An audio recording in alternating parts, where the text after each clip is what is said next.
Frères et sœurs, qu'il est beau de lire le texte de l'appel de Moïse, de réentendre le moment où sur la montagne, Moïse découvre ce buisson qui ne se consume pas, ce buisson embrasé qui ne se consume pas, et le Seigneur qui du milieu de buisson l'appelle, Moïse, Moïse, et Moïse qui répond, me voici. Nous avons dans ces lectures comme tout un parcours de vie qui commence de l'appel de Moïse, notre propre appel, l'appel de Dieu sur nous, qui se poursuit pour arriver au terme du figuier qui est invité à porter du fruit. Et nous sommes invités, nous aussi, à porter du fruit. Dieu nous appelle pour porter du fruit. Et entre l'appel et les fruits qui viennent de l'arbre, il y a toute cette vie quotidienne que l'on retrouve dans la deuxième lecture, avec ce temps du désert. Beaucoup ont passé la mer Rouge, beaucoup ont fait l'expérience de Dieu, beaucoup ont été sont sortis d'Égypte et ont passé le fleuve, mais leurs ossements restent jonchés dans le désert, ils ne sont pas entrés en terre promise.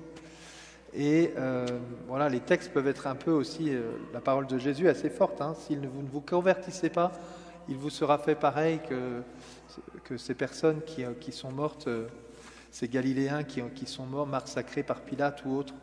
Donc il y a une vraie exigence, il y a à la fois la question de la grâce de Dieu qui vient se donner à nous, et qui vient nous appeler, et qui vient nous chercher, et qui s'abaisse. J'ai vu la misère de mon peuple et je suis descendu. La semaine prochaine, nous aurons la joie d'avoir les catéchumènes avec nous, donc on n'entendra pas l'évangile de la miséricorde si vous venez le matin, mais l'évangile, les paraboles de la miséricorde. Donc dans ces textes, on voit déjà la miséricorde de Dieu qui vient à l'œuvre. On va le revoir encore à la fin de ce texte.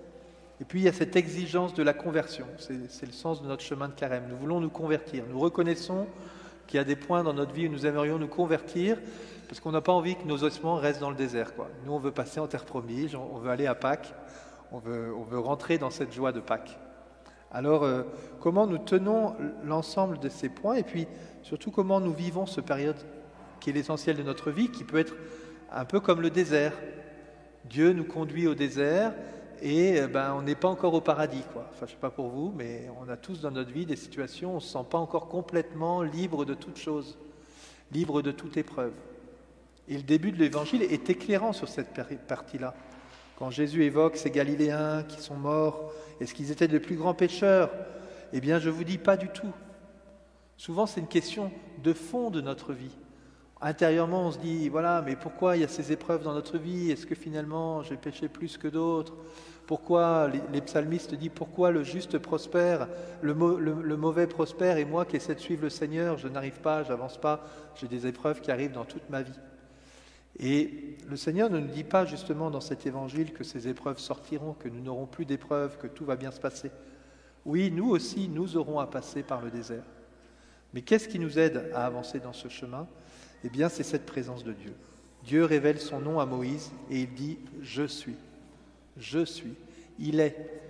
C'est à la fois, le texte de Moïse est à la fois une espérance par rapport à une expérience vécue par Moïse. Moïse a vécu une expérience de Dieu et nous-mêmes, nous avançons en disant « Mais d'autres ont vécu l'expérience de Dieu ». Et en même temps, Dieu nous donne l'espérance d'un présent, pas seulement l'espérance d'un futur. « Ah, vivement le paradis, ce sera bien ». Non, il nous donne l'espérance d'un présent. Je suis là, je suis avec vous tous les jours jusqu'à la fin des temps, redira Jésus, sa dernière parole dans l'évangile de Matthieu. Moi, je suis qui je suis. Alors, je suis qui je suis, c'est un peu, je vous dépasse un peu quand même.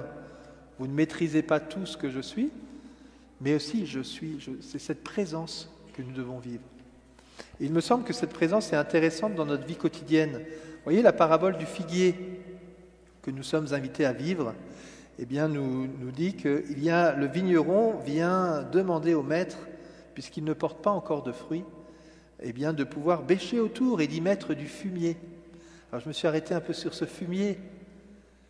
Seigneur, mets du fumier au pied de notre arbre. C'est quoi ce fumier? Vous savez comment on fait du fumier?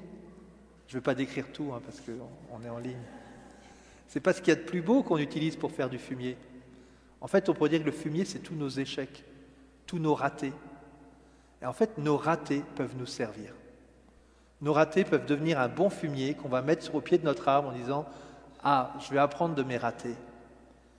Je vais voir comment Dieu s'est penché sur moi dans mes ratés. comment il m'a fait miséricorde, comment il a marché avec moi dans le désert. Et de mon raté, je vais apprendre à porter du fruit. Et voilà le sens de notre... Si vous ne vous convertissez pas, voilà le sens de notre conversion. Seigneur, nous avons humblement, on reconnaît, on a raté des choses. Même d'ailleurs, on est à la 3e semaine du carême. Peut-être que depuis 2 semaines de carême, vous avez l'impression que vous avez raté des choses.